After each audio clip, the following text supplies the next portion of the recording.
በጋሞ ዞን ጋጮ ባባ ወረዳ ማዞ ዶይሳ ቀበሌ የበርካቶችን ህይወት በቀጠፈው የመሬት ናዳ አደጋ መጀመሪያ እንግዲህ አደጋው የተከሰተው እዚህ አካባቢ ነው። ቤቶች እዚህ ጋር በዚህ በናዳው ተውጦ ነው የሚገኙት።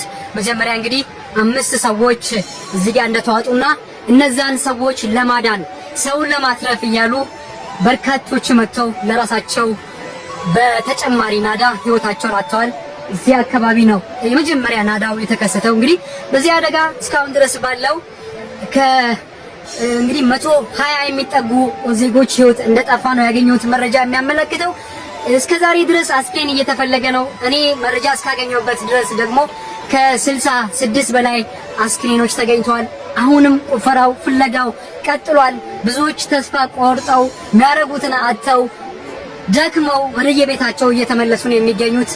ለዚህ ማህበረሰብ ትልቅ ስነ ልቦናዊ የሞራል ድጋፍ፣ የተለያዩ የቁሳቁስ የተለያየ ድጋፍ ያስፈልጋቸዋል። መላው ኢትዮጵያውያን በያላችሁበት ያላችሁ ባካችሁን ድጋፍ አድርጉላቸው።